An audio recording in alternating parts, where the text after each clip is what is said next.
All right, ladies and gentlemen, welcome back to the Intel Extreme Masters World Championship qualifiers.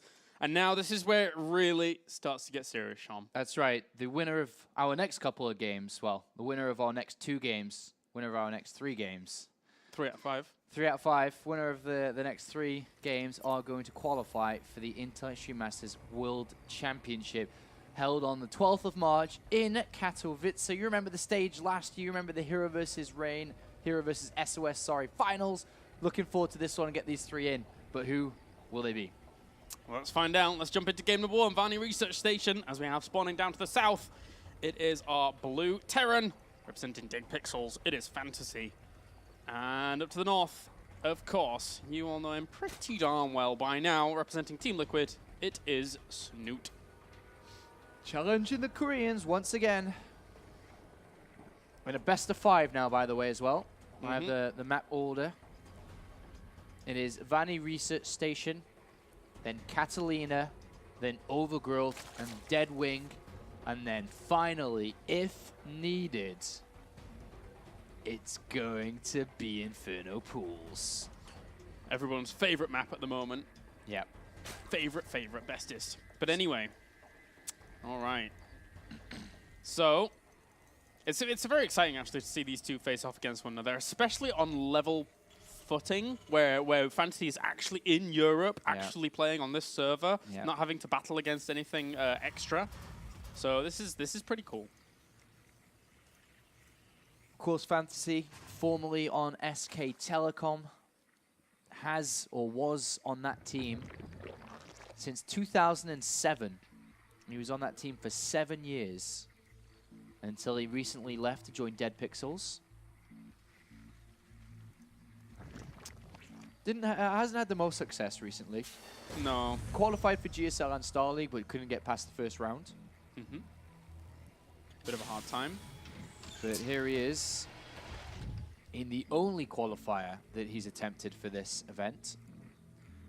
And he's 1 game away from qualifying. Likewise, we all know about Snute. Snute, the guy who's always challenging the Koreans.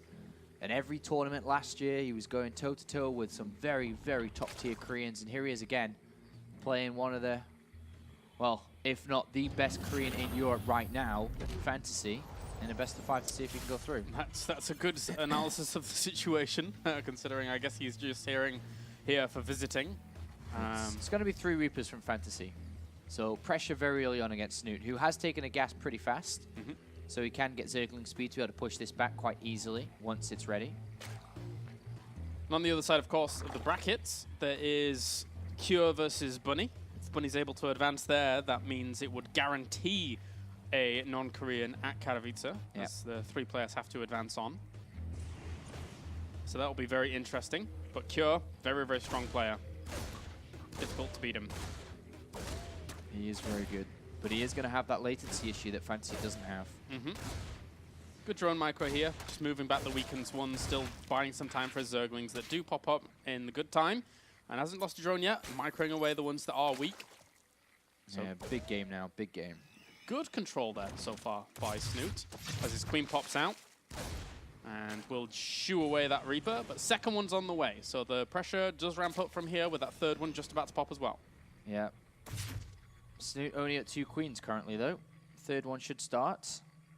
He starts another Overlord. They go right up into that face of that Queen. Where's this next Queen, Snute? 6 slings.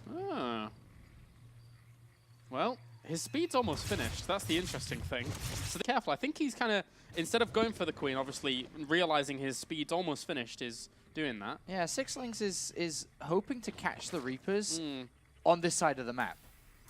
Like, so it's a bit of a waste there because Fantasy has timed it well, knowing when Zergling speed is going to be done, and it has already gone home. I think he slightly underestimated Fantasy's read of the situation there. So Fantasy gets back home. He is good. He's going to wait for his Hellions, couple those up with the Reapers, and then maybe push out again. Right. But he is close to home, so he can get these Reapers away from these Lings, even if he wants to dart out there and get a kill or 2. Very interesting play here from Snute. He's only on 2 Queens. This is kind of rare. You usually see them pushing up to a 3rd or 4th Queen, usually 3. really early on, but he delayed that a lot to squeeze in the faster hatchery, to squeeze out more drones individually. And a roach drone coming down here by Snute. This is something that he has been doing to be a little bit safe as of recently. He doesn't know exactly what he's playing against. He sees... Well, okay, yes he does. He sees one gas, not the other. But he's seen the starport. All right. So he knows it's like Hellion Banshee. So he starts an additional queen on top of that too.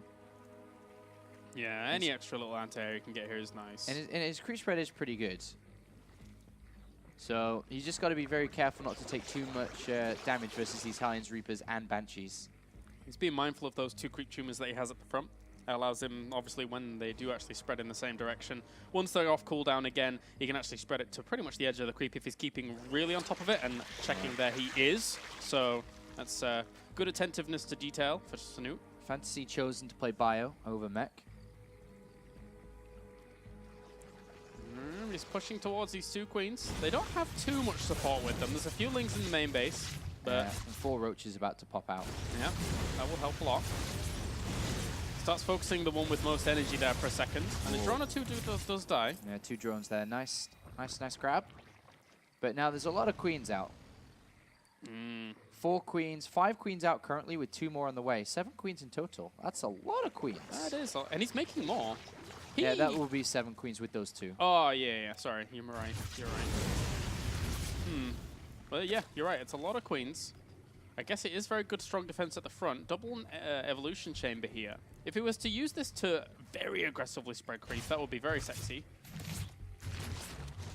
This Banshee doesn't get a huge amount done at the 3rd base. Yeah, naturally. and it's only 1 Banshee, and it's not Cloak, and there's 7 queens out. That's a lot of money. At least he's got his token Viking to kill off an Overlord.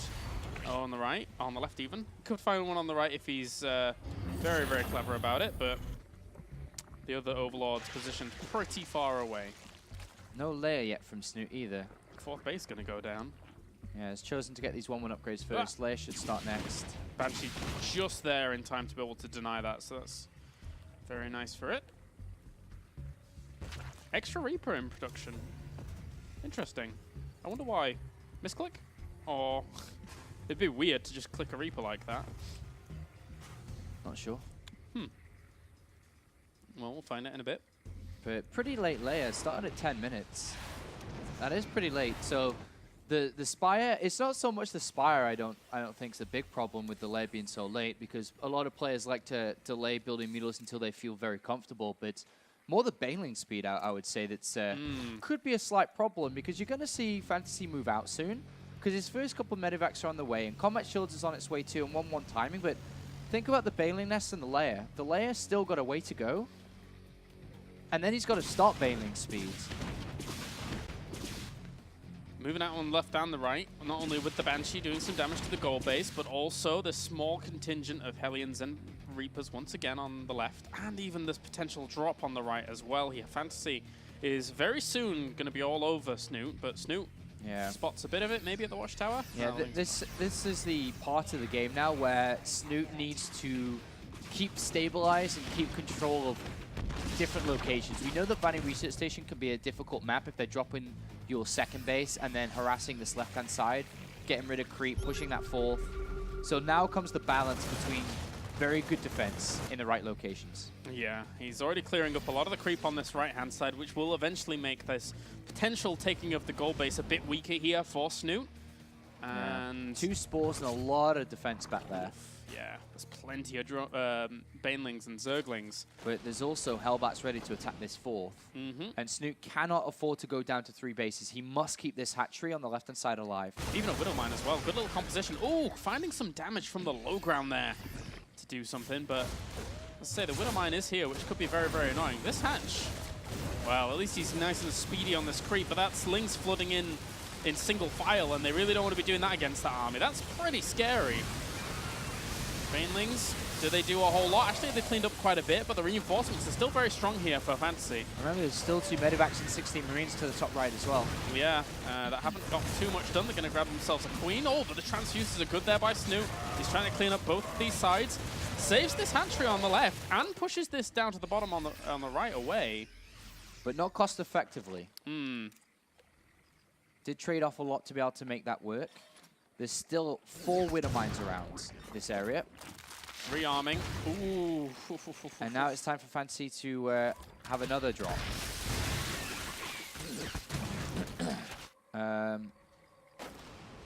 Yeah, this is getting a bit difficult because Fantasy has 16 Marines or whatever, 16 worth of supply units on the right-hand side, but he's also got that on the left as well, while building up heavily back at home. Yeah. The caliber of play that we saw in terms of Fantasy's aggression was very, very strong. But Snute, you know, as much as he didn't trade as cost efficient as he would have liked to, it was still a nice defense. It could have gone a whole lot worse for him. So strong by Snute. He's a little bit supply blocked here. Really wants to get out of that. Because Fantasy is catching towards max very, very soon. Fantasy's got all of his units on this left-hand side now, so he's going to take a proper fight. Like Widow Mine spread, Marine spread. How many Widow Mines we got here? 5 in total. Nicely spread out initially to retreat back onto. But left and right, Snute is going to wave on in. Catches some of the Marines at the front. Not too bad. The Mutalisks. Whoa! Steady on, fellas. Flying over in a very, very odd, precarious location. 2-2 about to finish for Snute. That's going to help him. But again, there's only 20 seconds in that help as Fantasy has his on the way too. Some Lings move forwards there, unfortunately getting pulled out of position, and behind the mineral line isn't exactly the best engagement point, but here he goes once again trying to wave on forwards. Some of those Widow Mines at the front don't have a charge, and a lot of that will die off of Fantasy there. Not taking too many losses to the Widow Mines as well, so that was a good defense by Snute to push him away. Yeah, good defense, and he opens up a bit of breathing room now to get his Swarm Hosts out. He started Enduring Locust during all of that. 3 Swarm Hosts, 5 Swarm Hosts have been made, and he's going to look to really solidify this left-hand side area with these Swarm Hosts piling down their Locusts. Creep spread isn't the best, though. That is a problem to make sure these Swarm Hosts are dealing the right amount of damage or keeping this right amount of area correct. That was something that was shut down quite nicely, especially on the right-hand side by Fantasy there. Fuelings are going to be separated off to maybe try and check the gold. Anything they want to do really is a nice option. Maybe find a little bit of room back at home, but for now, Fantasy is going to push the issue over towards his 4th base again. He sees the Swarm Host, all importantly. Without his Mutalisks there, it's a little bit difficult to engage. I think Fantasy could try to squeeze in a drop towards this natural again. Snute's removed all his defensive units now. Mutalisks maybe looking to catch reinforcements here. On the back of all this, catch 1 Marine. At least that does reveal the Mutalisks. Knowing that they're out of position, he stims his Marauders forwards, looking to soak up some of these Baneling fire shots. Good separation of units here. The Marauders created a nice wall, making it harder for those Banelings to get through. Very nice fight there by Fantasy. More Banelings morphing in here during the fight as it goes on. Some of the Widow Mines, only 1 or 2 at the back, have charge still left over. But look at the separation here from Fantasy to make it hard for him to engage into. Drops the scan again, sees a lot of Banelings actually morphing. These Banelings try and move forwards, but the split here, pre-split, is very good.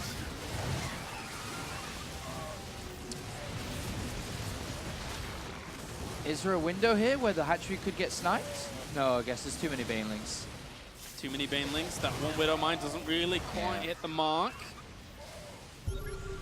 And he is denying some creep spread on the right-hand side here with a few Marines, so that's good again. Really just slow down the idea of these Swarm Hosts gathering momentum. Yeah, Snute has held on to this left-hand side, and Fantasy realizes this is going to be a little bit too difficult to break now. Too much time's been given to Snute, 6 additional Swarm Hosts being added on. But Fantasy has 3 hatcheries, so his game plan's now changed. It's no longer to be able to drill down this left-hand side because he knows he's starting to lose cost effectiveness because of the Swarm Host. So it's all about denying creep spread and keeping Snute away from a 5th base. A double drop towards that bat would be excellent. But the Mutalisks are kind of anticipating this type of move, and he's already there. And the intercept straight away. Ooh, those medevacs. That's more annoying. loaded out there than really should have done. But there's not that many Marines. A base must be taken. I don't even think the gold base is the right base to take. Maybe the base in the middle. If he spreads his creep more, his Swarmer is going to be able to protect 2 bases instead of only being able to protect 1 because this gold base is so far away. And that is definitely going to be a key location for all the remaining fights for Fantasy to take. Are going to be around this gold base. Yeah, you're definitely right with that. It's much easier to defend those 2 locations. But he's going to try and go for the gold base anyway. Will be spotted very quickly, and denying that from dying is hard. Yeah. So it's going to fall. I think Fantasy needs to abuse the immobility of the Swarm host more. I think some big drops, not just 1 or 2 medivacs, like 3 or 4 towards these back bases. Yeah. Spreading out as he boosts in, bring all the Mutalisks and Banelings and Zerglings back, and then try to catch Snute out of position by dropping on the Swarm host or something. Big Ling run by onto this Planted Fortress, doesn't do too much at all. Double drop going into the main base, catching themselves a Spore Crawler. Even a few of these Mutalisks could fall very, very quickly to just the few Marines that are actually there. Engagements everywhere. Widow Mines on this left-hand side. Catch a few of the Zerglings as well, and just can't keep up. Good drop inside the main base here from Fantasy. Yeah. Good transfuses here as well, though, by Snute to keep buying a little bit of time. And Fantasy actually plummeted in supply during all of that. Compared to the position that we saw Snute in, and Snute has a lot more money available to him. I don't think I caught every engagement there, because there was quite a few going on at the same time. Yeah, But I think Fantasy lost a little bit too much in the middle. But Snute is holding this position very well. He's taking this new base instead, and he's pushing his creep down so he can start to pressure the expansions of Fantasy shortly. But how many Mutalisks are there? There's 11. It's hard to pull off a good drops, because I think that is going to be the key, is pulling off a big drop, but it's very difficult to do that against a lot of, like, 11 Mutalisks. If you get caught out, you're losing a lot of money. And 3 Widow Mines just die off there as well in the middle of that creep. So Fantasy now moving on the right-hand side. This creep will spot him pretty fast there, though. So Lynx can flood back home and keep himself well defended. Snute is getting more and more comfortable. How many Swarm hosts are we at? 12 at the moment? Yeah, it's a very good number. Like 16, I think, is ideal, or maybe as many as you can. You can go into Swarm host Mutalisk fully, and the Zerglings and Banelings are just protection. Yeah. So he can go higher. He can go like 16, 20. It just needs to keep his Mutalisk count high, because those are the units that can stop the drops towards the back, which is where he's going to be weakest. I think it's fair to say that Snute was one of the first players to exhibit really strong Swarm host play against Terrans. Yeah. And, well, for now, it seems to have refined that a bit. I mean, of course, he's going to have to retreat out there. Having some Swarm host pop at that point is a little bit unfavorable, but here come the Banelings flooding on forwards. 2 siege tanks at the back actually plays very nicely to try and help that out, but he loses a lot of the bio anyway to those Banelings rolling forwards, blow for blow there. But the Mutalisks are pursuing on with the Locusts in tandem. Yeah, interesting that Fantasy switched into 2x2 tank production. And they'll die at the front. Yeah. It's expensive and difficult to make work, I think, against Swarm hosts. Once you can get to a very high number, it is nice, but... 23 more Banelings morphing in here as Snute just tries to find a place of solidity behind all of this, as he keeps his creep getting his creep denied over and over and over, but at least he's got this base up and running. If he sees those Swarm hosts out of position, but there's a few Banelings rolling in, so it'll be fine. Yeah, these Mutalisks, perfect number where they're not useless. Like, Mutalisks aren't that good at fighting at this stage of the game, but they're so good at stopping drops and picking off loose medivacs. Look at this. Yeah. And it's not a huge investment into them either. Oh, and even self-detonates some of those Banelings to get a few Widow Mines, so it was like 4 Widow Mines for 3 or 4 Banelings or so. So a really nice trade. And the creep spread's really good, where Snute's going to put pressure onto this middle expansion of Fantasy now. All right, Locust will move forwards. More and more Mutalisks get added onto the composition, actually. We're up to 25 now. Whoa. So they do get quite threatening then. Yeah, now he is getting threatening. Ooh. Because the Mutalisks can now go around the back and start picking off turrets easily. And all this fighting has left this bio army quite weak. The medivacs don't really have too much energy to start healing this up every single stim that comes along. And Fantasy, unfortunately, has had to constantly prolong these fights. Really good game by Snute. And now he's on this right-hand side. The Marines have to chase, which leaves the middle base exposed to all these Swarm hosts. This army's still quite low. Mutalisks going to fly out there. They're going to get +3 weapons soon. Actually, all carapace upgrades have been forgone on that air, just for the damage, the raw damage as they flood forwards with these Lings at the top here, and actually going to get every single siege tank and a few SCV kills. Snute is feeling not only comfortable, but comfortable enough to continuously actually pressure these locations. I think Snute's Zerg vs. Terran's looking very well refined. Oh yes, very much so. And it's not even the most conventional of styles, really, but with the extra Swarm Host kick to this Lingbane Muta. Yeah, it's looking very, very, very well refined. Oh, his command center is going to fall if he's not careful. Nah, too much anti-air in position. These Fantasy's keep trying to keep himself active on the map. Now the Swarm Hosts are moving up again, and he does spot that. Time for another wave onto that planetary on the left-hand side. Yeah, if he kills off this army and then just dives on over there, that would be pretty nice. Some of the Banelings get soaked up by Marauders at the front, so not exactly the most efficient off-trades, but the Mutalisks are really doing work now. Resources lost, very much in favor of Snute by about 3,000 overall. Yeah, he can pick off this right-hand side planetary very easily while pressuring the left-hand side one with the Swarm Hosts. Get a ton of SCVs as well, so very, very nicely done. Fantasy really looks up against it. Oh, he's dead. Yeah, very, very difficult to compete with this. The two Thors in the medevacs coming over to try and help out the goal base, but that's not going to happen.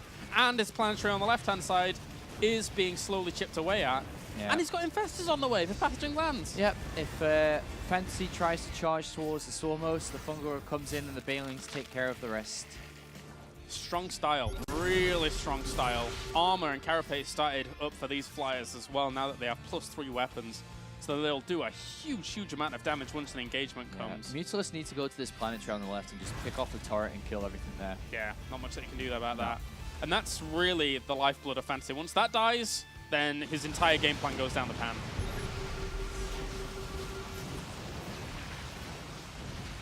Yeah, 30 Mutalisks doing so much damage now. Unstoppable almost. Yeah, what does he have? He doesn't even have that many Marines. Of course, 2 Thors is quite nice, but if they get caught out in the middle by the Swarm Host position, then, I mean, what are you going to do? Still got 11 of them just spawning Locust over and over and over, and now the Infestors are here. If an army gets fungled in the middle, it's lights out. Oh, Sacrificial Overseers to catch all the Widow Mines before he goes in. Awesome. Very nice. Snute's on top of things. He really is. And if this is a prelude to the rest of the series, then, well, Fantasy's going to have to book up his ideas. 22 Banelings. Fantasy is in trouble. He's re-established that gold base, but again, the Mutalisks could easily go swing around and deal with it. Yeah. He's positioning the Widow Mines in such a way that he thinks that the Mutalisks are going to go that way. And all the Locusts just soak them up, so it doesn't even matter. But he did get a few volleys off from the Thors, which did weaken up that Mutalisk ball quite considerably. I'm trying to think of the way Fantasy can come back in. And he's holding on. He's holding on, because he keeps on sending other, command centers towards these bases, but Snute is just rolling in the money, rolling in the unit count, and very shortly he's going to either pick off this left-hand side or right-hand side, and again, Fantasy's going to be even in more trouble. Planetary Fortress is going to fall. It's almost mined out, yeah, but... And now he has to really protect his gold. That's of the utmost importance. He's so down in the supply. 139.6 army supply against all of this. Yeah, I think Fantasy's just going to have one more fight. He knows he's falling further and further behind the longer the game goes, so if there was ever a time, it was a one big push through the middle and hope that this works. But dealing with those Swarm Hosts in a well-defended location is going to be difficult. There's a few Widow Mines burrowing right next to these Banelings. Should be able to shut all of that down, so at least he'll get those. But look how many Mutalisks there are. We're up to 44. He has 24 Marines. He spread them out so the Thors can't kill them off. The Locusts come in and kill the Thors from the back, and there's not enough anti-air. GG. Oh, jeez. Oh, jeez. Snute takes map number 1. And that was a bit scary. I don't know this for certain, but I think Snute does feel pretty comfortable on Vanny Research Station. Yeah. We've seen him play it time and time again, and every single time we see him play it, he either does wacky out of the way things that he just knows will work, or he plays super solid like that. Catalina is the second map, so it's not as easy to play what he just did there. True, true. So this is a nice map for Fantasy to try to crawl back into this one, to stop Snute in his tracks. I suppose I should make the game again as well, so... Hold the phone. What are we on? Catalina, you said. Yeah, Catalina. But as I said throughout the cast to everyone at home, that was just very well refined. The early game, the mid game, the late game, the super, or not super late, but the later game. was very well planned out and constructed by Snute. He didn't really seem like he had too many weaknesses, which is scary for Fantasy, thinking about it. Yeah. Because when you're playing against a player like that, who Snute over about a year now has been working on this Swarm host style, and it is good right now. That looked really, really solid. Maybe, I guess the weakest part of that game was around his fourth base, when he was starting to take fights there that were a little bit uncomfortable. The creep spread wasn't there. That was his weakest point in that game. The early game was super strong. Early mid was pretty good. The mid was shaky when he was trying to take that fourth up, but apart from that, everything else was super great. Do you think anything Fantasy could have done particularly differently, like keep the pressure on? Yeah, maybe try to hammer home that fourth a little bit more. And definitely attempted to try to drop more around the back. Because the natural. Yeah, around the natural. There were spore crawlers on the front doors, but you could still go around the back. And maybe even try on the left-hand side where the fights are happening to go around to the third. These type of drops can really pull Snute back and then open up that fourth and make it even weaker. But I don't know which way he's going to approach this one now, Fantasy. Right. Well, I think something along the same of what I just said would be probably ideal. Keep Snute pressured on 4 bases while pressuring the fourth.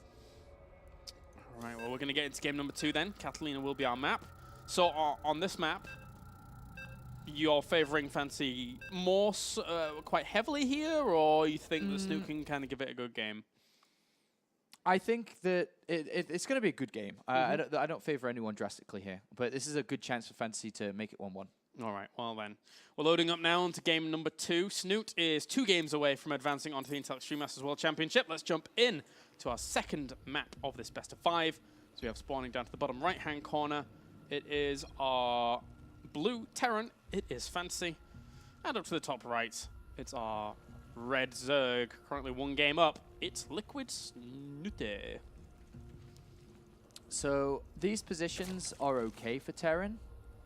There are 2 locations which are really good for his fights in the mid game. There's this right-hand side channel where there's going to be decent creep spread, but the Widow Mines are going to be really cool and really useful on this right-hand side area if he can plant them well here. Or if this is a no-go area because the creep spread is too good, he could go to the far top, which is like this location around here. Widow Mines underneath and lack of creep spread around it. Those are the 2 big contesting points that he'll want to fight around, but that's if we get to that stage, that is. It might end early. We may see Snute Cheese. He's definitely capable of doing something like that. Oh, yeah. And as you mentioned, in terms of the maps, it's not the most amazing one for him to do something like we saw in the last game. It's much shorter a distance to try and get from one base to another for our little Terran friend over on the other side. So what is Snute going to be up to? The thing is that as much as, yes, Snute has been the guy who is the Korean killer of the non-Koreans, it's nice to also see not only Snute and Bunny doing so well here in the bracket. I wonder, do we have any updates on the bracket, actually? Oh, oh yeah, the game we're waiting on is Bunny and Cure, and it's still going on, I think. Still going on. Yeah, no update in the bracket. Be if Bunny does win that, it'd be very, very interesting, because as I said before, 1 non-Korean guaranteed at Katowice out of 16 people. So they have hope. They have hope. Just like last year. I would love to see both Team Liquid players there. Yeah? Yeah, that'd be cool. Them fighting against the Koreans. And I think they have decent chances, but the players going to Poland for that tournament are unbelievable. It's mini BlizzCon, basically. Right. All right, well, SCV going to have a little bit of a lap, as there's going to be Reapers on the way here. Always a good map for it. Always a good map for it. Yeah, absolutely. Reapers are great on this map. Lots of uppy downy cliffs to jump up. That's the scientific term, the uppy downy cliffs. The uppy downy cliffs. And Spell Reaper. Oh, Drone even has gone way out of position. Save yourself! Oh. Sorry, I had to stretch. That's fine. That's totally fine. We've been here for a while. We have. It's almost 11 now. And we've still got 2 best of 5s after this one. Yeah. So we're still going to be here for a while, but it's going to be fine. It's going to be good. This bunker doesn't really want to complete down there. 2 Lings on it. Should be fine. Yeah, okay. So Fantasy's going to use the 3 Reapers again, and he had decent success with them in the last game, and he'll want to repeat that coming into this one with the Hellions again. Yeah, definitely him keeping those alive and making them a nuisance later on is something that it shows. I mean, we've seen good Terrans being able to do that quite frequently as of late, be it 4GG, be it Happy in his good games of WCS, or at least at the early portions of the games. So, very, very powerful little tactic. 6 additional Lings here to make Snute feel comfortable to hopefully deal with these Reapers before they get drone kills. Retreats out, has to. Buys time for his Lings to get there. The Queen is also there for support. Just going to be able to nurture those Lings, make sure they're okay. And the second Queen also rendezvous with the first, just to push these guys away. Still finding little holes to jump in on, though. The Zerglings are going to finish speed very soon, though. Reapers! There's a lot of uppy-downy clips, as mentioned. That's true, yeah. Even if speed's done, they can do that uppy-downy thing. He's gone for the 3rd command center here, Fantasy, and also very similar to the previous game, just the starport being added on with the barracks and tech lab. So he's going to be going for the Reaper, Hellion, and Banshee combination again. Snute has decided to go for a Roach Warren, and he's currently sitting on only 2 Queens, which is a big difference compared to the previous game, but he's only on 1 gas, which doesn't really fuel a very heavy Roach, Zergling, Baneling type of all-in, so it shouldn't really be that. It feels like he just wants, once again, a couple of Roaches to make sure he's safe against these units and not take damage, and then comfortably move over towards his 3rd. But the lack of Queens can be a problem against the Banshees. I think it's because he hasn't scouted it this time. He doesn't know what he's playing against. Yeah, he's had a hard time scouting-wise, to be honest with you. He's poked in at the natural, seen that there is a gas bin taken, and aside from that, not much more. So, Queen's on the way, though. Yeah, a 3rd Queen coming in. But it might just be for the hatchery. And, he starts another one as well, so he's building up the defenses necessary to deal with both the ground and the air. Yeah.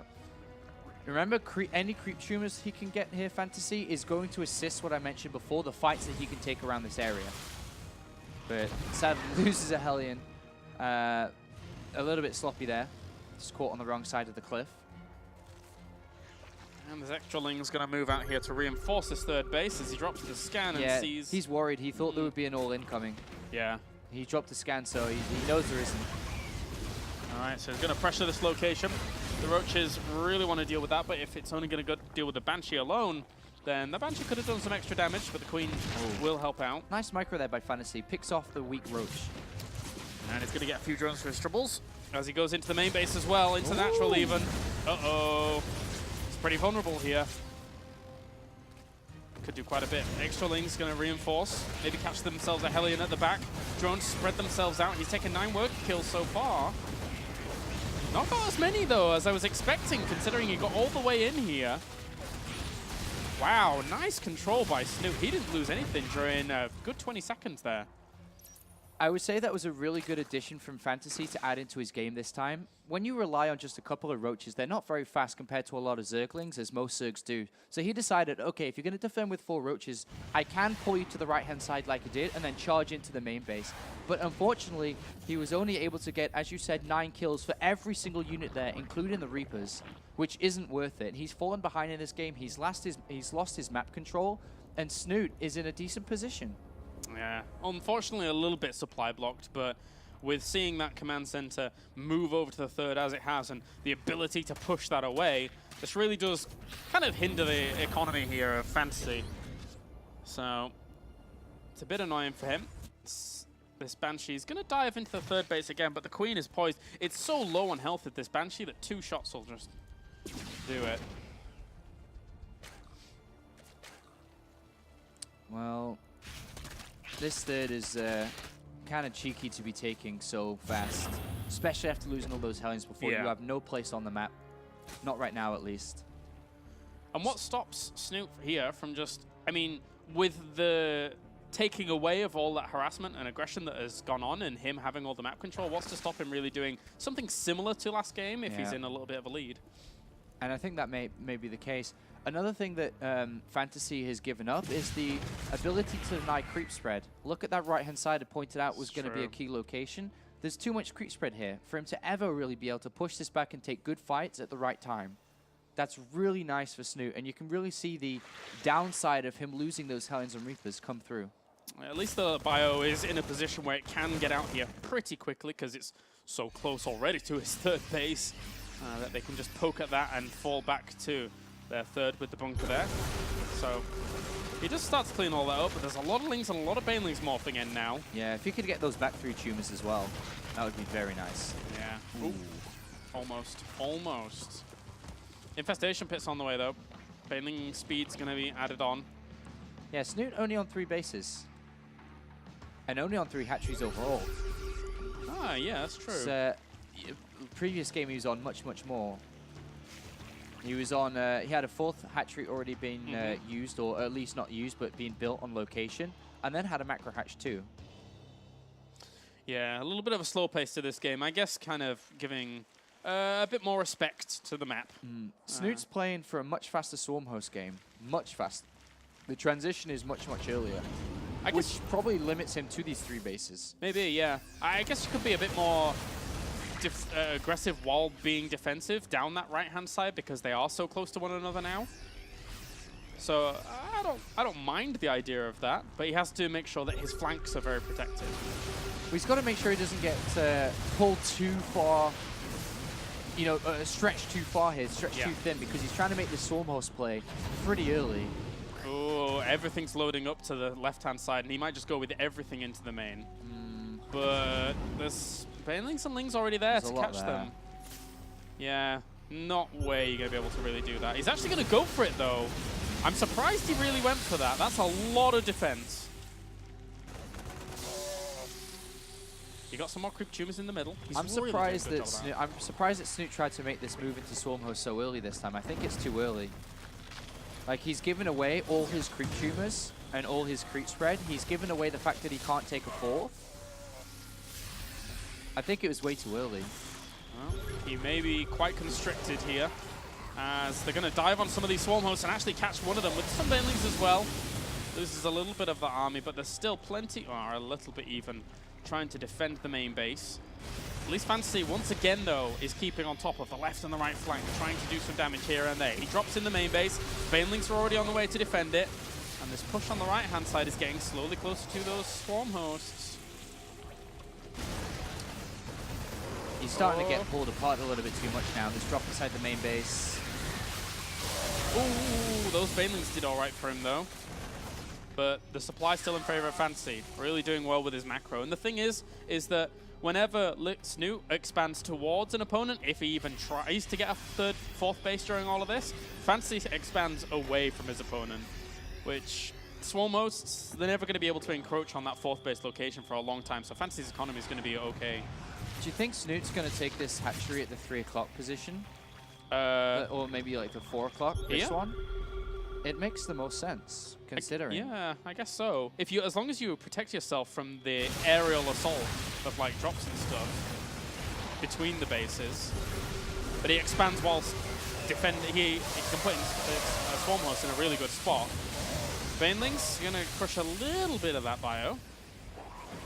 He takes the one towards his base, but now he is spread out even further. It's that he's spread out, and that Swarm hosts, remember, need creep spread to be effective. Yeah, and it was all denied in this middle location. Yes. So there's no way he's going to be able to take that. Yeah, so this base should be completely denied over and over and over. And this is the perfect map here, as mentioned before, for Fantasy to be able to draw this up.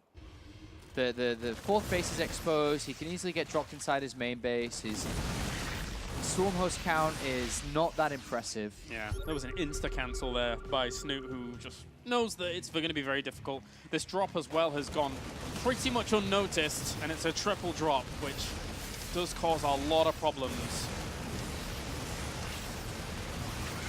Pressing on the right-hand side as well, going through the locusts. This drop will be cleaned up in the end, but How much is he going to be able to clean up on this right-hand side? The Locusts are buying him some time again. If Snute is able to stabilize and not take damage for a good couple of minutes and start to get this creep spread going again, that's the position he needs and wants to find himself in.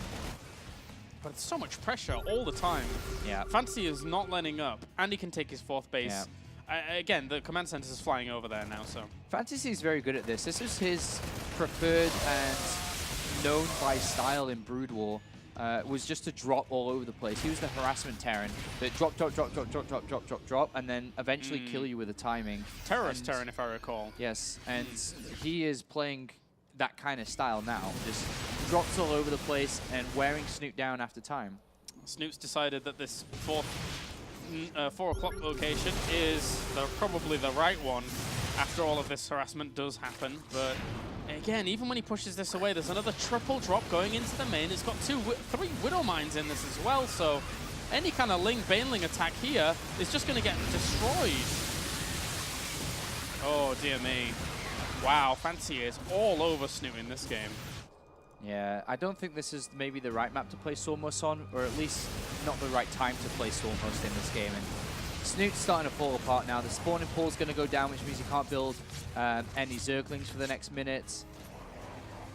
There's a massive force ready for Fantasy in the middle of the map to try to close this one out now. Yeah. Doing very, very well. Constantly on pressuring Snute. He hasn't been allowed to breathe for about 10 minutes. Fungal will hit a lot of this, tries to chain it, but has to retreat out of there, and the Swarm hosts, as well as Infestor numbers, just thin out very, very quickly whilst he pushes forwards. Yeah, Snute's economy is 600 mirrors a minute compared to 2,000 with Fantasies. Good game here by Fantasy, really good game.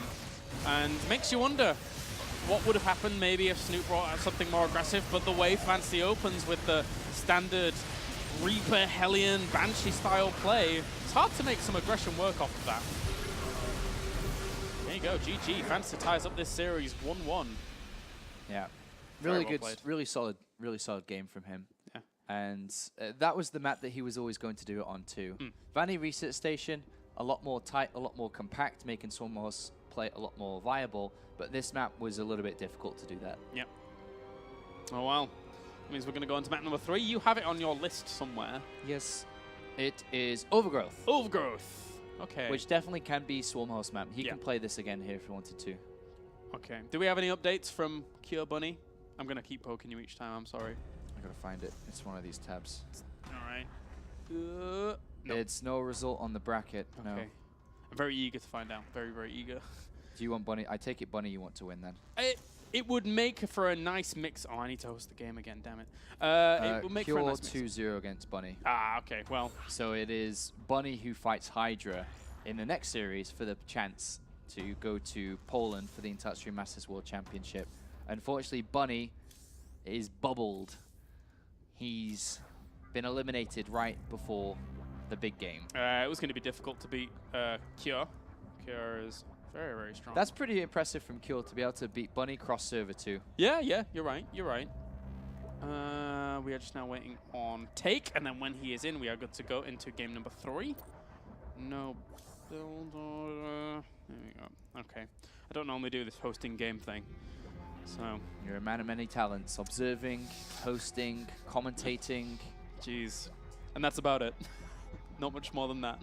Yeah, today that's a lot for one person. I just sit here and talk. I don't observe. Ah, you look at the brackets for me.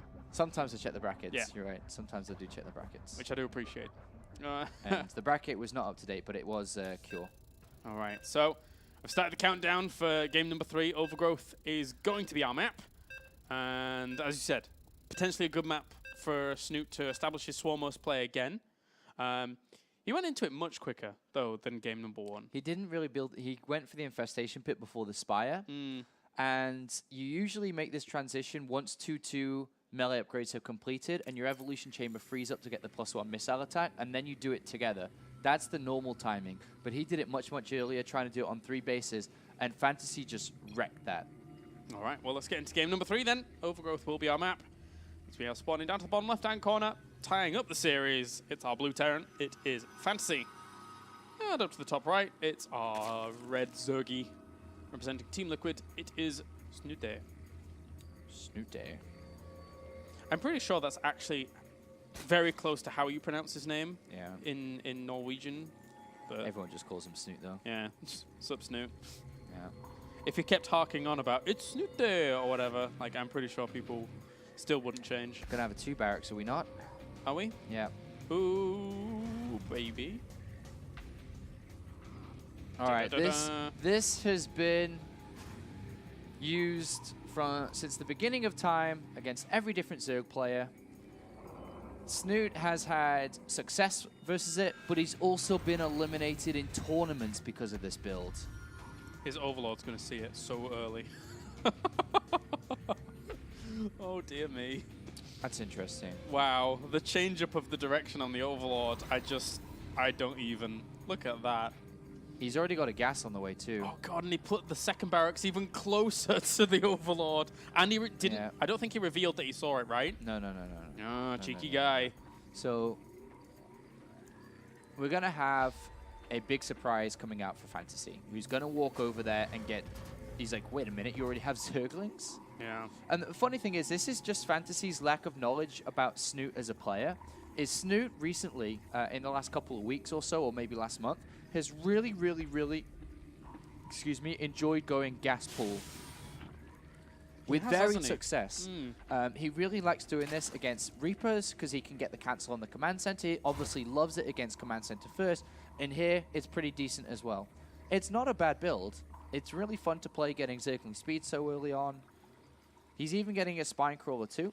Jeez. Making sure that he does not lose to this. There's a he didn't even scout forwards to see if there was a hatchery, and now that bunker is just like, well, derp. Oh, Fantasy. Pokes forwards with the second SCV, and he's like, oh, Jesus. Well, all right, this is a thing. Yeah, now he knows that something's wrong. He cancels and sends everything home. So Snute can go for, well, he was going to go for a Roach Warren. May still. Yeah. Uh-oh. So, and Borrow too. Oh, wow. Hello, TLO. Oh. This is going to be very frustrating, naturally. You can have a Zergling that borrows in the position where the command center needs to land. He can come up and harass the front wall here and borrow and unborrow. Having Overlords near the front, if he's going to go Roaches, actually helps a lot as well, if he positions it right. Just out of range of Marines, obviously, and gets high ground vision, so he can start being very annoying against those Marines. So, can Snute slam dunk this one home? How many? He's going to have like 7 or 8 Roaches if he gets good Lava Inject. Very good against a handful of Marines. Yeah. Gold base has been taken as well. Oh, wow. All right, then. All right, then. And Fantasy is not going to have any clue for a long time. He has nothing left at the front. I would have even said it would probably been better to leave one of the SCVs at the front to check the natural at some point, but he just anticipated normal play, a normal transition, a normal hatchery, a normal build out of Snute, but it's not going to be the case. All right. Oh, and he's getting his add-ons. He can't make any units. No, That's ugly. He doesn't really know exactly what's up here, Fantasy. Does not know the follow-up of Snute. He's not going to have anything. And it is 4 Marines. It's just not good enough. No. And even if he builds a Marauder, it'll take some time for that to be built. Yeah. And he's not even trying to get that. Okay, so we've got 7 Roaches. Actually, I don't even know what he's doing in his barracks. Is he trying to go like tank? He needs units. That's what he needs. Is he trying to build like tanks from this factory? I mean, did he even know that these Roaches were being built until now as they walk forward? But, I mean, 4 Marines is not enough. And now 1 barracks is disabled on the other side. Marines are on the way again. SCVs are going to have to die for this to be a successful hold somehow, some way. This is repairing, but they are going to fall. And he gets so many free workers. The Roaches just regenerating while they're borrowed is so crazy effective. Yeah. Tough stuff. I guess it's over. He did slam dunk this one home. 10 workers died off. 16 against 27. He's got the gold base behind this. All these Roaches are still alive. It's not pretty. He hasn't. Look at the units lost. He's lost 0. He's lost a Zergling. Oh, dear me. And a Roach. Okay, a Roach dies. Oh, man, this is devastating. 13 workers killed now. The rest of the Marines have died off. This Widow Mine. Okay, that helps a lot. But now it's used, so it can't be used for another minute or so. GG Fantasy, lucky for you, this is a best of 5. Yeah, because otherwise you've been eliminated. Well, from this match. From this match. But he can get even more workers here. Still got a few roaches available to him. One of them's burrowed, and the second one burrows as well. Yeah, and Snute sees that this is a Banshee 2 behind this, so he should have the adequate defense building up back at home. 3 queens on the way. 40 drones, Sean. 40 drones against 15 SCVs. Yeah, this is over. There's no way that he's getting back in this. Brutal. Absolutely no way. this unburrowing. I mean, sure, why not, right? At this point, you try and heal up and then burrow one where the command center would land. Or you spread them out as much as possible. So you, well, there's a Raven on the way, so. But still, you forced a Raven. Good job. Oh, another SCV. Shrek. Yeah. Time to burrow under the command center. Raven's not even out yet. Jeez, this game. He's only 30 workers up, Sean. Only 30. Phew. It's only a little bit. Phew. Now the Raven comes out and Snoot's like, haha, I forced you to build a Raven. He's got to be smiling at home, that's for sure. Oh well. That roach didn't even get cleaned up that quickly because of the regen. That was funny. Oh well, whatever. All right, so second part of the plan, defend and then win. Extra macro hatch on the way, double evolution chamber. Snute could build any unit he chooses. 26 Zerglings to clean up the ground. Beautiful. It is a disgustingly bad sight for Fantasy being so low on SCVs. Yeah. Very tough. Snoot's just having a whale of a time here. Yeah. To make matters worse, it was the gold base, so it's been. Then that was the first expansion, so that's been mined for quite a while. These Lings don't care about the Banshee; they still want the rocks. They're quite persistent about it, and well, just gonna catch anything that will come along. Oh, this drop. No, there's 3 queens in the main base. 4 queens in the main base. There's a lot. Yeah. There are 2 Widow Mines, so they might borrow, but there's a Spore Crawler finishing up, so. And the Hellions get surrounded on the left-hand side. Fantasy. He has been destroyed so far in this game, unfortunately for him. Oh, I might even lose the medevac before it dropped. Oh, only 1 middle mine got out. Right, okay, this is disaster game. How many Lings does he have? 48? Thankfully, there's a wall up here for Fantasy, but if there wasn't, oh, well, that's that's a lot of Banelings and you can see it. Oh. Build the walls! Fantasy, the walls must hold. All right. You think it holds? No. Neither do I. Oh. That doesn't help either. No, it's dead before it even happens. Right, well, that's a lot of Lings. And they're going to plow on through. G to the G to the G, Fantasy! Get out. That was tough. This is some typical Fantasy timing here. Yeah. Hard life there so far. Trying his very, very best to stay alive in this game, but Snoot's going to keep on banging that door. Yeah. To be fair to Fantasy, good effort for keeping going, right? I mean, his Hellions were in good positions there, creating a secondary wall behind his initial one. Did make sure that a lot of Banelings were wasted, but these Hellbats have got to do a whole lot of work at the front here to get him back in this game. Snute is going to huff, Snute is going to puff, Snute is going to break this door down. And that was a lot of AoE damage done, but not enough, I don't think, to clean up all of them Zerglings. So they fall down, and Fantasy, just a little bit, will probably fall down as well. It's 76 workers now.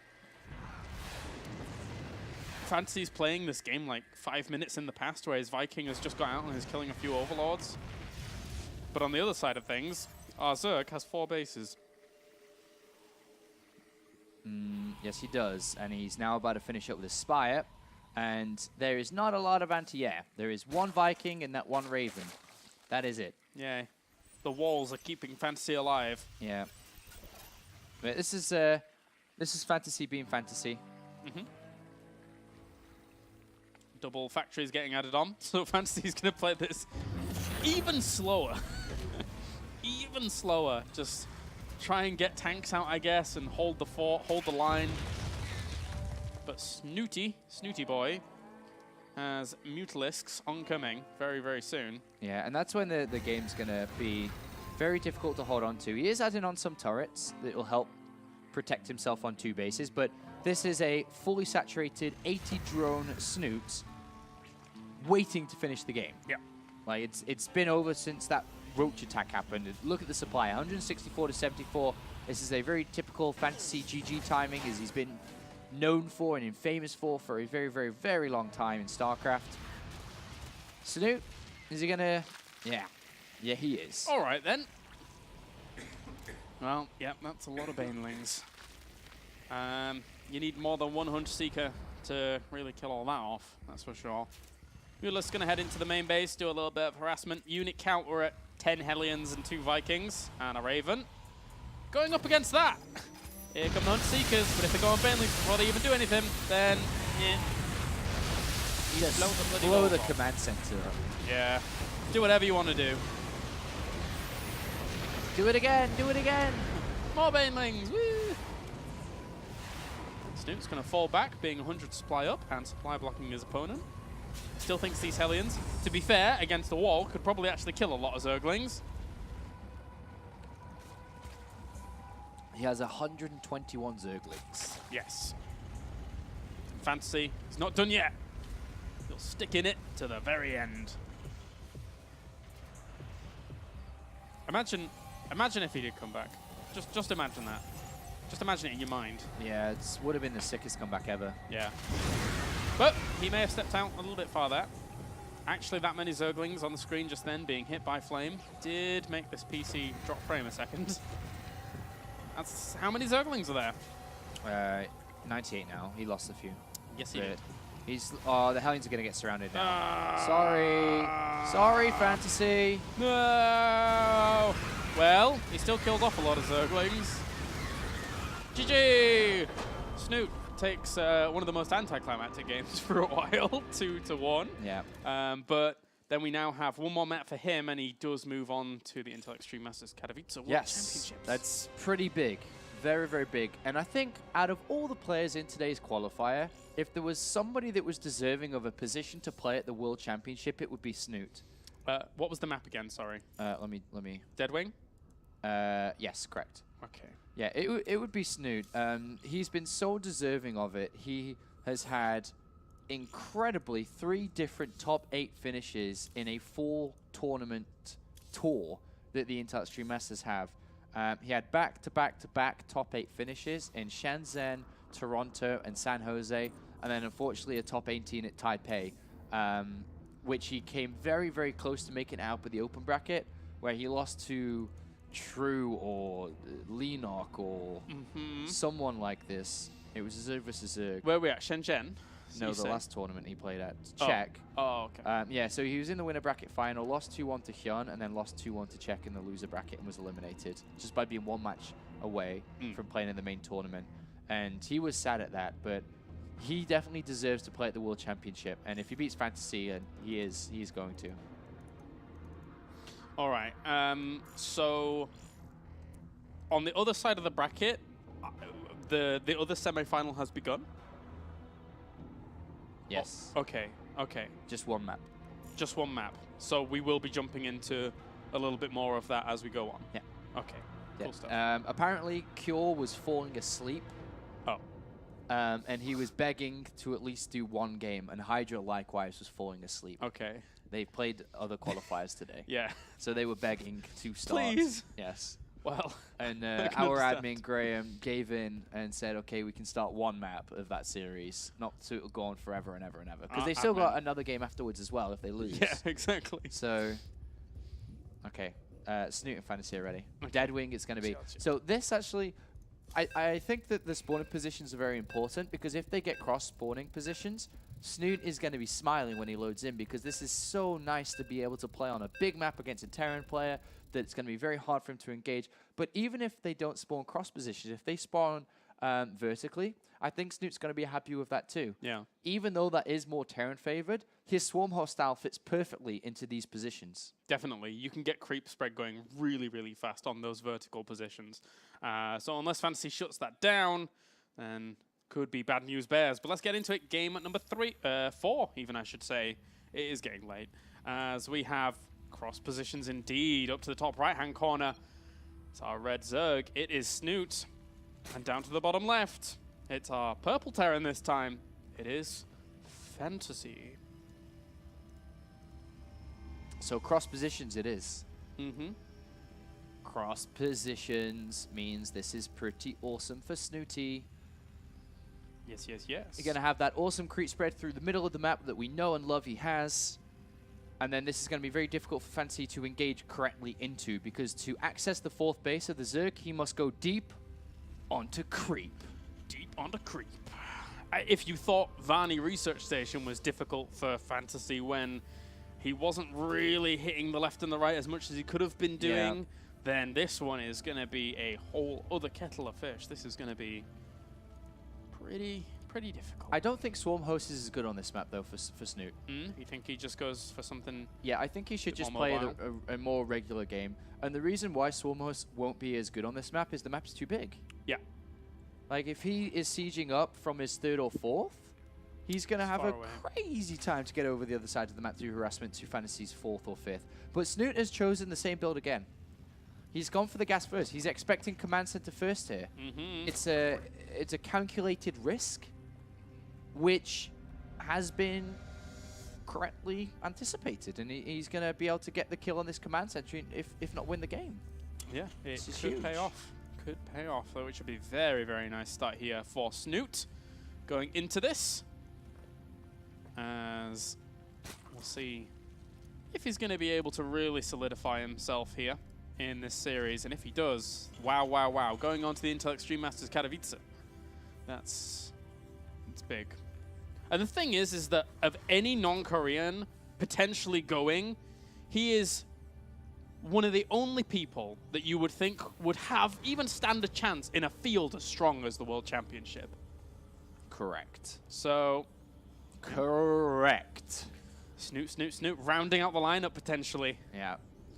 So Fantasy's going to scout by the looks of it north first, so it's going to be the later scout, so he isn't going to really have too much time to adapt into this.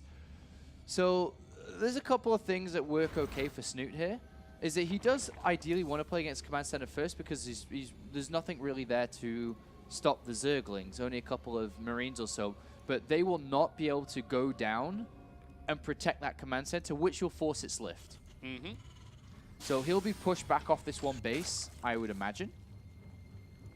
But with the bunker, if he just goes straight into that, can they get over there in time? The bunker can get surrounded, and then the Marines get lost, and then he loses the Marines, and so yeah, it's a lot of lings. The Marines need to be on the other side of the wall, which should be built, right? Yeah. Okay, no, well, kinda. It's a wall. It's a wall, kinda. Yeah. But the Hellions are the things that push this back. And Fantasy needs Hellions. Otherwise, he has to evacuate the rest of this. A little bit of a rearrangement of the wall here to complete it off. It's a bit of an annoyance if you want to have the add-on in there, etc. He's actually fallen back from this natural and is deciding to even double reinforce this wall with an extra supply depot at the front, knowing that there is quite a threat here in those lings. So it does cause a few problems there for Fantasy, that's for sure. Yeah. Just the lift. 10 lings can wrap around that bunker. Kill the bunker, kill the Marine. Because he's only got a limited amount of time until these Hellions are out. That's the problem. Alright, so I'm going to bring that bunker down. Forces the salvage at least. Yeah, and actually evacuates from the bunker just to make sure he gets one Zergling killed that was microed back. Very nicely done. And behind this, Fantasy's going to have to go into Starport. And how much is Snute going to be able to get done? He's already going for his 3rd base, but there is a SCV there that will be able to spot that, which is nice. So it didn't really get too much of a delay on this, but he's not in a bad position because of his opening. He forced a lift, which is good enough. But we are going to see Cloak Banshee this time, by the looks of it. The amount of times, like, I haven't seen much TVZ on this map lately, so I completely forgot about the idea of breaking down these back rocks, but Yeah. Snoot's on top of it. He does not forget. Yeah, these rocks important to break down. Tank drops are popular, but not for this game. It's going to be Banshees. And it will be the cloak, as you mentioned. Yup. So, cool, cool. Let's see how much Fantasy's going to get done with that. Worker count right now is 36 against 29, and there was that little bit of delay at the natural that you did mention, so those Lings did all right. One thing I've been noticing from Snoot's games today, he really delays his lair quite a bit compared to the most regular Zergs. He leaves it until just gone the 10-minute mark till he starts his lair. Lair in this situation is going to offer him the Overseer's mobile detection against Cloak Banshees. Obviously, the better choice. Yes. So he's going to have really good spore positions. One in each mineral line, maybe one in between a base. If he even starts them at all, because there's 2 Marines that are preventing an Overlord from getting inside the main base. Yeah. So he doesn't know at all what he's up against. Does cause some problems. He may have to sack it and try and find out, but by that time it might be a little bit too late, because the first Banshee's on the way. Cloak's going to finish up. Second Banshee's going to follow. Double engineering bay has been taken by Fantasy behind this. Third command center should come down pretty soon, I should feel. Like, he's got room to. It's not like he can be too easily pressured here by Snute when he's defending. Well, now he sees. Now Spore Crawls must start. And there they do. In 3 mineral lines. And 1 at the very front as well. So the Queens are going to have to buy some time, but Cloak's does. Yeah, Cloak now he's like, ah, no, really. Darn. So he's going to lose a few drones to this that are having to transfer between mineral line and mineral line, just running out of the way of that Banshee. Banshees aren't actually even that quick when you really look at them. Drones, drones, drones. Losing them and also replenishing them heavily. He's got an incredible amount of drones. He has good readers on this game because right now Fantasy isn't being too aggressive.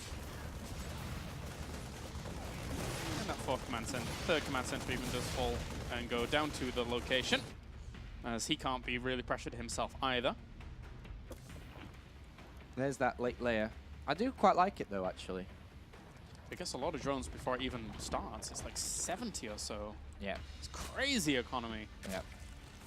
And the 4th base gets added on. Creep tumors, creep spread, not quite as aggressive as I was looking for, really, but Yeah, Queen's got pulled away to deal with the Banshees. Yeah. Now they've been neglecting their creep spread duties. now all the creep spread's going to get killed off. Yeah. At least he cancels 1 and saves it. Volleys of Banshee pressure, though, does cause some problems. Coupled up together. Need to get out there with the Queens, though. You've got to start creep spread, and that's the advantage of being in these positions, that by the time Terran's ready, you've got creep spread pushing the middle of the map, and he hasn't got any yet.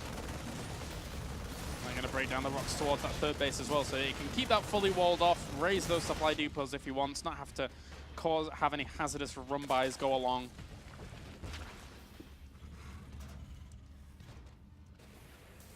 Alright, so plenty of production now here for Fantasy. 6 Banshees across these 3 bases. Go mule crazy. And then we're seeing Snute add on Aspire before the Infestation Pit. So there is that slight change up from that Catalina game, but obviously he has way more room here to really round out the idea of his army and any ideas he has in the future. Yeah, much smarter to be able to get the Aspire. All upgrades kicking in very nicely for Snute. He's just got to push these Hellions back. Yeah, they are causing some problems.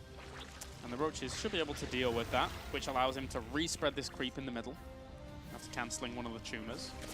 Ooh, starting 3 tumors right next to the hatchery, actually, to get it going, no doubt, up towards this right-hand side where you can take extra bases later on. Pretty standard part of the game at the moment, where there's not too much action. A little bit of harassment here on this 3rd. Snute almost ready to completely annihilate this force, or at least force it to get picked up, otherwise it would get annihilated. Yeah, Baneling speed is a very real threat. It's cool that Fantasy actually chose to take this little expansion down the ramp as opposed to taking it towards his opponent's base on the high ground. I mean, both are pretty easily defendable here, but, you know, preference. A lot of Banelings is going to have very, very soon. High bailing counts the way to play this matchup. Absolutely. It used to be high Mutalisk count at the start, but the cost efficiency is so much better with bailings at the start than high Mutalisk later. Well, regardless of that, Fantasy is peaking up at 184.85 supply against Snute, who is struggling but has a lot of banelings. Yeah, the creep spread denial has been the #1 factor of this game so far. Very, very strong. And how well is this engagement going to go? The spread here from Fantasy is very, very strong, but this should be pushed away once again, despite that very good spread there by Fantasy. Yeah, he's going to bring his reinforcements up and go again, but there's no creep spread. I cannot stress how important this has been. From the Banshees bringing the Queens away to the Hellions harassing on the edge of creep to a couple of squads of units being able to clear it up too. It's going to be so important for all the engagements here. It's such an easier game when there's no creep spread for Terran. It's just the 6 gas play here from Snute, who hasn't taken any of his 4th base just yet. And all of that is really to fuel the banelings. There's been no extra addition of Mutalisks. They're just dancing around on the edges of these engagements with their Overseer, trying to find some Widow Mines here and there. Yeah. Snute needs a wonderful engagement somehow. Maybe a couple of unlucky Widow Mine hits for his opponent. Some banelings come in from multiple angles. But this next fight, now that 2-2 is done for Terran, is hard. It's going to be very difficult for Snute. Yeah, he would ideally like to buy time for his 2-2, but some banelings move on forwards and sacrifice themselves for 2 Widow Mines or so, but there's only 16 left. A few more going to morph in. He's going to go up to around 28 very, very soon.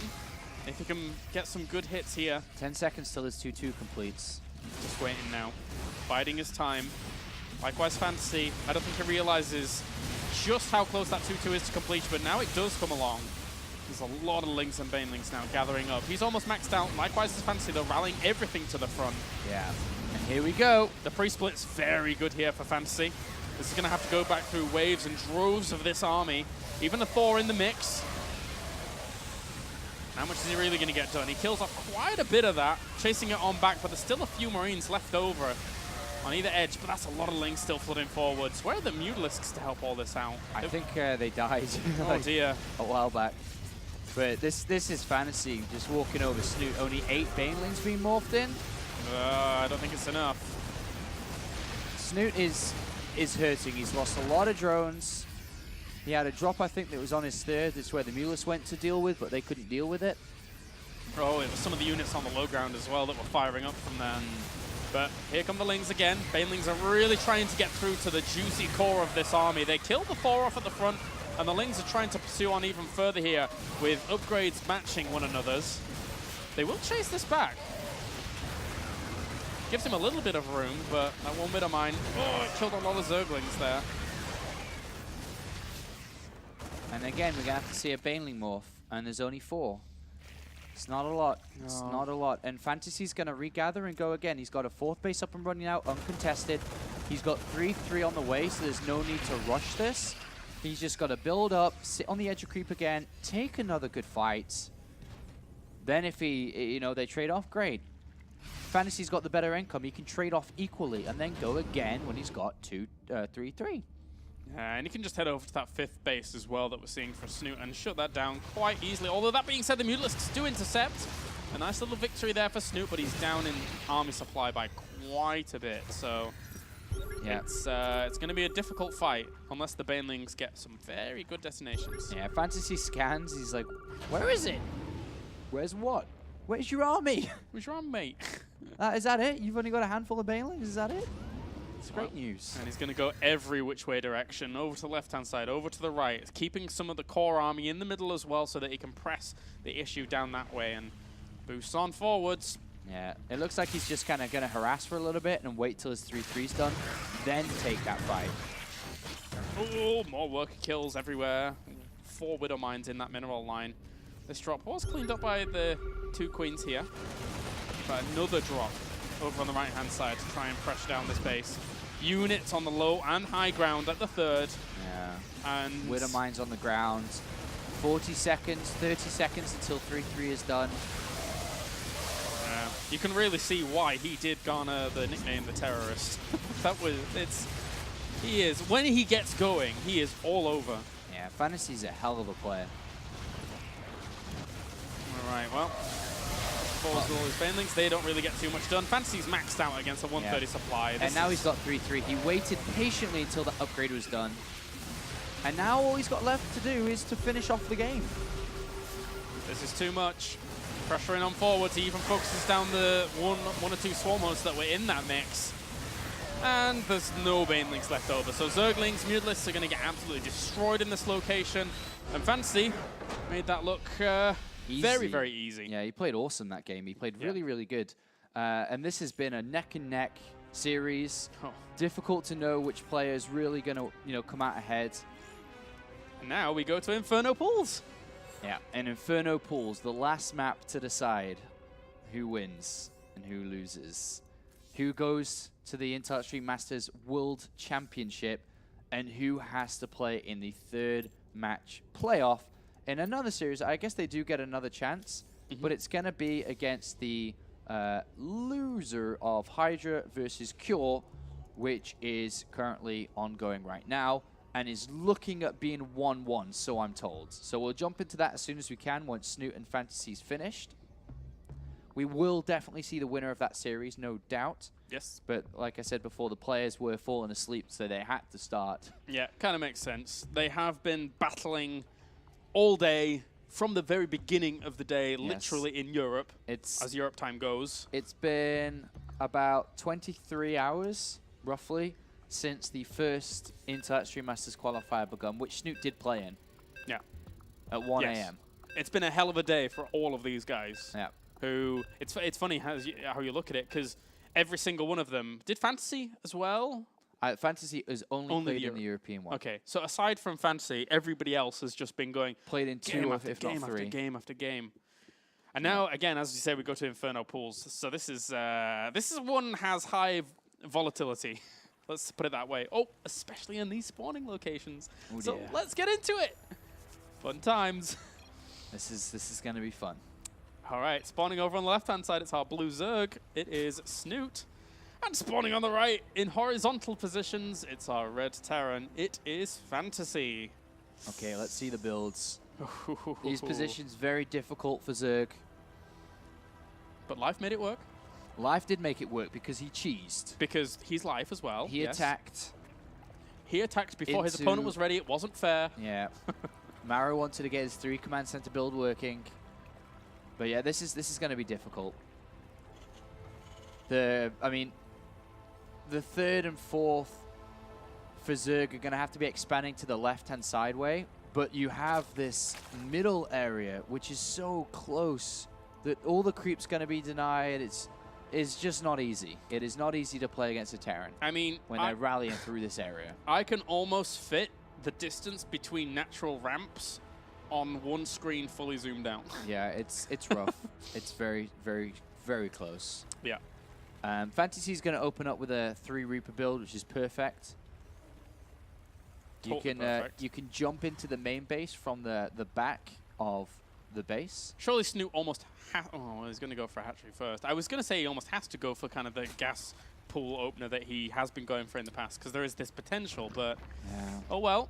He's going to go for the hatchery first. Yeah, you can spawn in any locations on this map. So Snute could be thinking his opponent is cross position, horizontal, vertical, could be any. But he is going to find out that it is the horizontal, the Life versus Maru final map positions from the IntelliStream Masters Taipei. Yeah.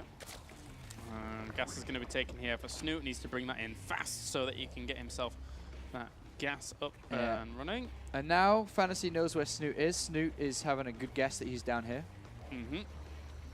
Even though it's not certain, because that SCV could have been sent out earlier. Yep. Ooh, the SCV.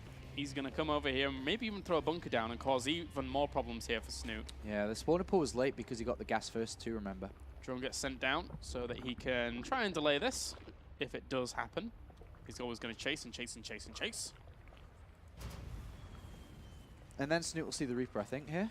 And then he knows that his opponent is down to the bottom right, and this is going to be an interesting game. Yes, very much so. All the sludge sounds delightful. Didn't realize how it sounded, but there you go. And the drone's going to have to retreat on back, so he knows the Reaper's on the way. So at least some Zerglings will be out pretty soon.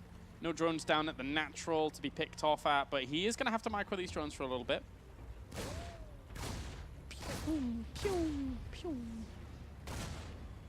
But at least he will have that Zergling speed.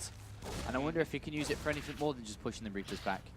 Yeah, if he does do something aggressive. The ramp's quite wide at the natural. Yeah. So it is more difficult to defend as a Terran. Especially considering other maps like Catalina, it got quite a nice ramp. Some of them don't even have ramps, like Deadwing, for example. These Reapers still posing a little bit of a threat. Queens are zoning out quite nicely. Another Queen is going to be able to pop at this natural and defend these Queen drones, but Lings need to get down here to save their friends. Oh, really good micro here by Snute. Losing a Ling, but keeping a drone alive, but it needs to be made into something. Oh well. That is the one drone that died off during this game so far. Fantasy is going to play 3 command centers. That's 12 Lings. Push it back. He knows that speed's on the way though, so he falls back. Fantasy's so good about that timing. He is really good about that. Speed finishes just before the 6-minute mark, and he is gone. Gone. And then a few Zerglings have been made, but Hellions are on the way. So he may force a lift up, and he may get 3 SCVs, 4 SCVs. They're all 4 down here. Yeah. There are 3 Reapers, though, to help protect them. All right, they are going to run away. Reapers themselves, likewise, have to be a little bit careful, but do push that off nicely. Trying to follow Snute's progress here, what he's doing. He's getting into gas with 2. He's taking a second gas. What's he going to throw down? Roach he might try a Roach Baneling bust. Yeah. No, he cancelled his second gas. Never mind. What is he up to? But Fantasy is playing pretty greedy, to be honest. Like 3 command centers in these positions. Snute, by the way, has no scouting information whatsoever. He doesn't know if this is Hellbats or what. That's another disadvantage of being in these positions. Sees that drone and was able to pick it off as it's moving up to the 3rd base. The Lings actually cleared out that location to start things off, but then unfortunately had to come back and be greeted by all this firepower. Oh, the surround. He actually caught a few of those up against the wall there, so it did get himself a Hellion. More Lings are going to flood forwards, and that was actually pretty well done there by Snute. Yeah. Picks off that Reaper. Some Roaches are being made on a supply block. 52 supply block coming out for Snute, who is going to try and expand, but that is going to be hunted down and starting to really see the difficulties of the positions. I can't believe how greedy Fantasy's playing. 3 command centers, double engineering bay, then barracks. He's getting away with it as well. Yeah. He is getting away with it. Snute's just drones. Extra gas being taken. Scan goes down on the high ground. He sees not really too much of a commitment or anything to aggression, so he is getting away with it. Fantasy is going to have such a very powerful mid game because of the harassment that Snute's been under. The late 3rd, the drones that have been killed, the units that have been built forcefully in the early game. Well, we have just Fantasy going 1-1 upgrades, no units, late production being added on. 14 Lings in production now to try and help out against this small onslaught that keeps on hitting. And the Roaches, unfortunately, if they had Glear of Constitution or something like that, they could have tried to chase that down a bit further, but to no avail at the moment. Oh, and even the defense for Fantasy. Look at this, the 2 Widow Mines at the front of the bunker, and anything that pops across, it's just going to get shut down. These Lings, they have no chance. Pulled back just before he even acted a Widow Mine. All right, the production's really kicking off for Fantasy as well. Catches a few of the Lings. Ah, Snute's got to be so careful on this map. Got to be so careful.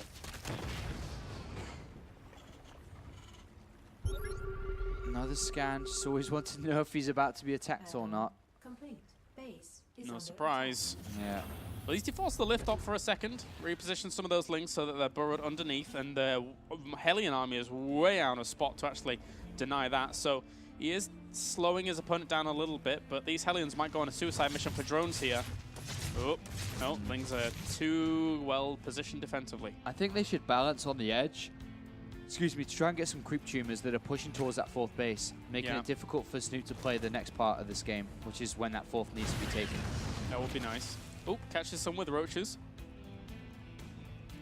But these Roaches are very slow, so they don't have to worry too much unless they are left alone. Oh, the Lings go for this round again. Okay, so Nice. he cleans up a lot. Yeah, nice. All right, well, we're going into the mid game now. Snute droning up towards that, or towards all his bases. 1-1 upgrade is going to finish for him very shortly. Fantasy kind of messed up his armory timing, so his 2-2 is a little bit delayed. But at least his third base is now up and running, so his production is going to start flying. Baneling Nest is, Baneling Speed even, I should say, is on the way. And he doesn't really have that many Lings to his name. Whilst there is a small contingent going up towards that fourth base, and it's gone completely unnoticed, so that fourth base might just fall instantly. And that is not what you really want to be having as a Zerg. Oh, he's looking to push the third. Huh. Well, he has enough to get the majority of this out of there. Yeah, he's now seized the fourth. And he can get that for free and just pick up and run away. Yeah. Queens, you went pretty far, but Baneling's there to save, as well as Transfusers. Good micro here by Fantasy. Yeah, off creep, unfortunately here for Snute, pursuing pretty far. Yeah. No 2-2 upgrades yet from Fantasy. But still, he's keeping the fourth away from Snute. Snute has to play from 3 bases. Spire on the way, his 2-2 has been started up, and Fantasy is doing a very good job of pushing on the right-hand side now as well. Look how he's doing in terms of army supply. Well, he got 81 against 51, and he's going to get so much creep here as well. So very, very well done there.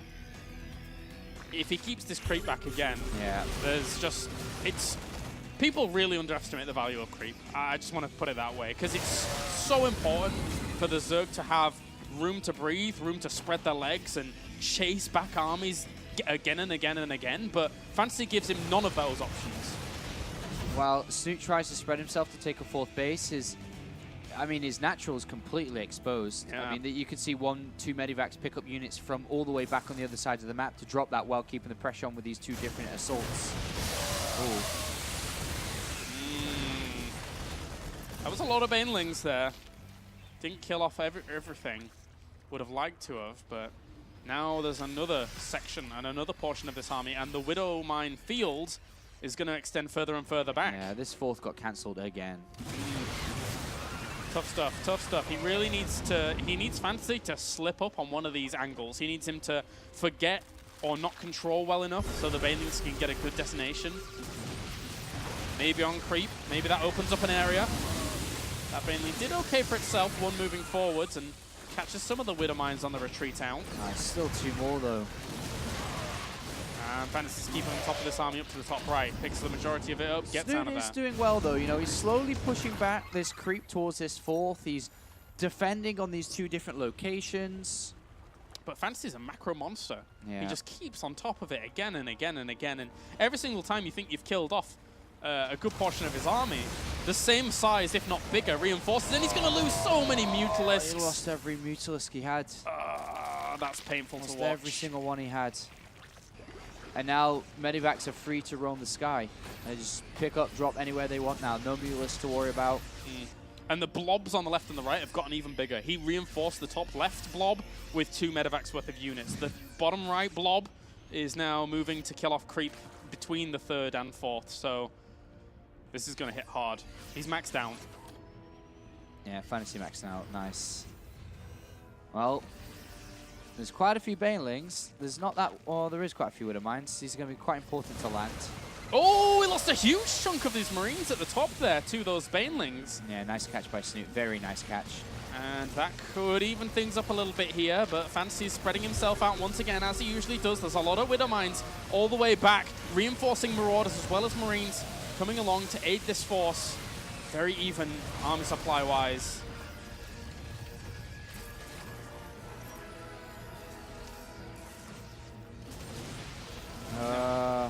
He sees a glimmer of Swarm Host.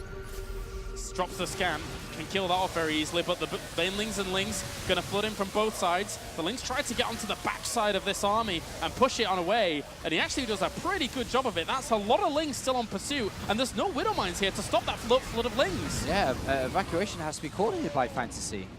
Ooh, gotta get out. Gotta get Nice out. play by Snute here. His macro's been really on top. Imagine if he'd have had the Mutalisks along with this as well to pursue these medevacs further on, but he's now maybe overextended a little bit. There are Widow Mines here to catch this on the back way out, and he catches a lot of those Lings there.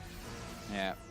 Nice there by Snute, but he's given himself some breathing room for this 4th base. He's up to 75 drones, he's got his Swarmos in play, and he's really survived the more difficult stage of this game, which was establishing that 4th base up. He did it slowly, cost effectively, got that creep out there, took a lot of really good fights despite Fantasy putting the pressure on and clearing the creep. And now he's gotten to this mid game where he can hopefully use Swarm Host to hopefully carry him through to go to Katowice. This is all or nothing now for both. Well, we're seeing a 4th base up at the top right here for Fantasy being landed. Down the direction where this army is pressuring, so Snute is going to have a bit of a difficult time really doing anything on the other side. I think he may have caught the tip of it transitioning over there with the Overlord, I'm not quite sure, but regardless. He knows that he's probably going to be taking that 4th base pretty soon, but he's almost maxed out. So you're right, he is establishing himself a good spot in this game. It was close for a while. Yeah, it was close for a while. But it's pretty equal now. Pretty equal. The 3-3 is going to be nice for Fantasy, but the Swarmos count starting to rise up. It's going to be at 10 very soon. There's a lot of creep spread. He would really love to have the creep spread going into the middle of the map, but look at these drops again by Fantasy. Because these 5 base locations are so far spread across, getting back and forth between them is nigh on impossible. Oh, but some Banelings don't do too bad there. One Swarm Host dies for its troubles. But again, there's just going to be drops everywhere. Fantasy he's really hit his stride in this series, actually. You can see it from game to game to game, how much he's just hit his stride. Snute has to protect the 4th. The 5th, not as important, but this 4th must stay alive. Yeah. Took a little bit of damage to the drones there. He's lost 14 in total during this game. He's at 69, so he's still looking all right in the income. Likewise, though, is Fantasy, who will not slow down in the macro, will keep pressuring and trading off so that he can get those armies extra out there and continue pushing on. He's got a lot of medevacs, actually. Yes. 15. He's actually making more, so that's a lot of medevacs. Maybe even too much. 3 command centers in the production tab, too. There's a lot of... a very good economy for Fantasy. 4 bases untouched now. An extra 3 command centers being built so you can have some extra orbitals. And now Snute does keep that 4th alive, but he just doesn't have the same bank. He's not too far behind in supply to Fantasy, but he doesn't have the same bank. And if you think back to Varney Research Station, this is when you want to really start to increase your Mutalisk count, to start these drops, to start harassing. And I've got to ask you, Sean, we haven't really seen a huge amount of games on this map, but do you feel that Swarm Hosts are particularly good here? Because right now I'm not seeing them do a massive amount. Yeah, it's just because he hasn't been able to build up the count of him yet and get his creep spread going. Well, this army is extremely menacing in the middle here for Fantasy as it cleans up more creep. He drops scans, he sees that the Swarm Hosts are pretty vulnerable. Yeah, really nice play by Fantasy. Drops at the north and the south while pushing through the middle. It's very difficult for Snute to keep on top of things. He's trying to keep on top of the rest of this army, though, with Banelings, as they do crush quite a bit of it, but it's not enough. Fantasy now replenishes, and as you said, he dealt with this base up to the top. He's taking his own 5th base up to the top, and once an extra wave here of Fantasy comes along, Snute has no money. He has no money to keep replenishing like this. It's because he keeps getting harassed in these mineral lines. His 2nd base only has 5 workers on the mineral line. His 4th base consistently being dropped. Fantasy's playing out this part of the game wonderfully, absolutely wonderfully. He's playing out of his mind, he really is. There's 2 medevacs going to head down to the south here. Maybe pressure this natural again, but there are a few Spore Cores as well. The Mutalisk well positioned. When Snute lost those 10 or so Mutalisks for nothing before, really, really hurt him. Now these medevacs are taken to the skies. Yeah, how many medevacs are we on? 18. 18. He gets himself 1 medevac down to the south. Yeah, there's going to be another drop on this 4th of his. It's getting too much now. It's getting way too much, especially since Fantasy is maxed out and he can just, once again, have a core pressure the middle and maybe even deal crippling damage. Yeah, look at this. There's so many units. There's very little Banelings close for the time being. And as you said, there's so much resources for Fantasy. You can keep on rebuilding. And Snute is dying slowly. He needs money. He needs that 5th up. It was okay to, or it wasn't okay, but he could have survived on 4 bases, but he's been surviving on 4 for way too long now. But he just doesn't have enough to push Fantasy off him. Catches tumor after tumor here as he's clearing up everything between his bases and Snute's. And jeez, there's like personal medevacs up at the top for every single unit up there. It's ridiculous. So he's going to load up 2 more medevacs. Goes to another location. Snute here trying to roll on balls with banelings, but it's pretty much a waste. He has a good Mutalisk count gathering, but not really enough to rival the income that we're seeing from Fantasy and the replenishment potential. And another drop again. He just can't stop them. It's never going to end. Never going to end. Fantasy is running circles around Snute here. Once you give Fantasy an inch, he'll take a mile, basically. And that's ultimately what's happened here in this game. Yeah, catching Swarmos that are trying to reposition or being spawned out the hatcheries every time. And Snute's dropped down to 130 supply. He's going to lose one of his hatcheries. And the landslide begins for Fantasy as he gets ready to be our first player to qualify. He's very close to doing so. It would take a miracle for Snute to turn this around now. Yeah, through a brilliant series as well, and an especially strong last game here from Fantasy. Of course, Deadwing was very, very powerful from him as well, establishing himself so strongly in the middle and always denying the creep spread over and over. Snute is going to try and rely on these Mutalisks to get him some damage done. Yeah, he finally got that Mutalisk count high enough, but just a little bit too late here. After losing too many drones, after losing that natural, if he'd had this count a good couple of minutes ago to prevent these drops. Fantasy never really takes a straight-up engagement with his whole army. Just pressure left, pressure right, pressure left, pressure right. And unfortunately, there's really not much left here for Snute for a lot of non-Koreans. But again, don't worry. He still has another opportunity down in the 3rd place match. Right now, Fantasy is playing out of his mind. That's a drone conga. It just got destroyed. 50 workers have gone down through all this harassment. The Locust are holding strong against the pod down to the bottom right, but it's only a matter of time before Fantasy clumps up everything and goes for the last hurrah. Yeah, Fantasy's expanding again, and his income never really drops below 2,000 minerals a minute. It's always super, super high. And it has been this for the last 10, 15 minutes, just consistently high income. Snute is now moving over the other side of the map with his Mutalisk to look for some type of harassment, but if he commits to that, then he has nothing to defend. He has these Swarm Hosts, that is it. Yeah, and that amount of Locust against even 3-3 upgrades here from the Terra and Bio, with that many medevacs as well, you're not really getting the most amazing trades as they just get on top of it. They killed off all the Locusts, and that gives them a chance to get on top of it, and they get some Swarm Hosts here. Yeah, 3 Swarm Hosts go down, 5th base taken out as well. And Fantasy is, it's almost the reverse of GG timing. It's he has a lot of tools to him available to him here to execute and kill off, but he is going to harass him to death. I don't think Snute knows the full extent of his opponent's economy, and when he starts to realize, he's going to be feeling it. Yeah. Did he spot that base up to the top? No, he hasn't even spotted those ones there either. So, tough stuff. Gonna lose these medevacs. That's actually a nice pickup there for Snute. He's gonna try and battle his way back in. Definitely doesn't want to go to another series. Just wants to advance in this one. He's so close, you know, it's 2-2. Why not keep yourself in it and try and go for it? But more workers are gonna fall. The Mutalisks will clean this up. No Marines to speak of to help out. Yeah, Mutalisks do have good upgrades at 2-0. But Fantasy just has so much money. Yeah. He scans the Swarmos. No, he's going to grab them. No. 4 for nothing. Yeah. These Thors could get a few good volleys off on these Mutalisks. There's 22 of them in the sky. Actually, not that many Marines here at all. There's only 13 Marines on the entire field, actually.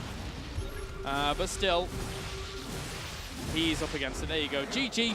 Congratulations to Fantasy for advancing on, and congratulations to him for moving on to the Intel Extreme Masters World Championship. He's the first player to qualify from our European qualifier, as we have 3 slots available, and 1 is taken by former SKT.